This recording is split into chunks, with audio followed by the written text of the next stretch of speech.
Hello, I'm Ali Langdon. Welcome to A Current Affair.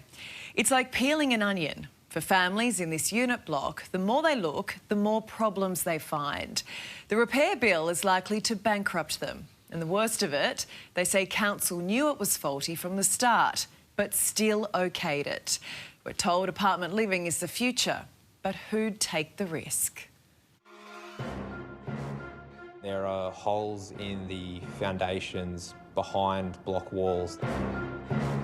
Horrified, absolutely horrified. It was all these families wanted, a roof over their heads and a place to call home. But the never-ending list of disastrous defects proved this was a dream too good to be true.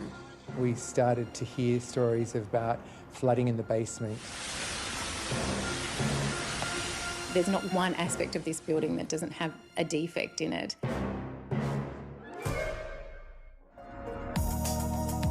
In Melbourne's inner city sits South Yarra Square, 46 apartments built in the early 90s. But prime location means nothing if it's unlivable. Residents learning that the hard way, like Sam Skedema. And to know that the government knew and did nothing about it. James Porteous has lived in one of the apartments for 5 years. The new dad has a 2-month-old baby. We have over $500,000 left on our mortgage here, and with the costs of the building where they are, we could be looking at upwards of another $400,000 on top of that. Faulty plumbing sends water cascading through common areas and seeping throughout the building.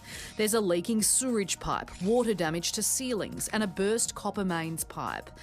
Andrew Balnaves bought a unit here in 2018. The more that was being investigated, the more that we found it was like peeling an onion, you know. This independent quantity surveyor's report estimates all the building's defects will cost more than $24 million to fix. This is financially crucifying. It should never have happened.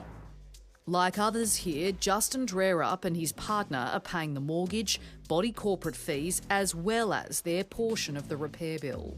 Which ultimately, before any interest, is about 65% of the value of my apartment. The dad of two wishes he'd known back when he purchased what he knows now. Everyone who's got a home is at risk. You could find out that the builder has not done a good job, that the surveyor has issued the certificate even though it's not actually fit for occupation, and suddenly you end up having to pick up the mess. We hold Melbourne City Council responsible because they were the relevant building surveyor and they knew of the defects. But we also think there's some accountability from the state government. Sam is committee chair of the Owners Corporation.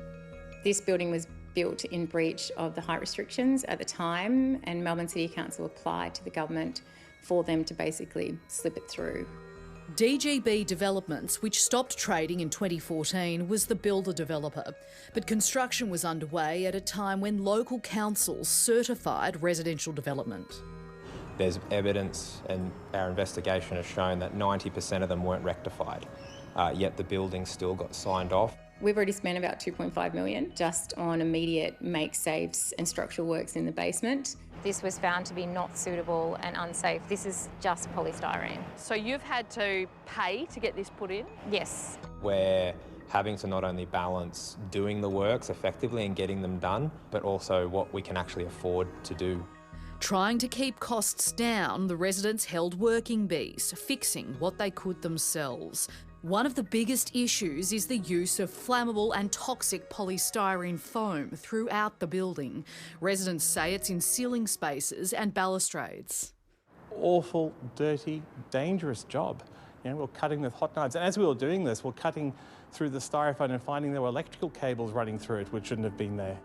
And getting insurance has been just another headache.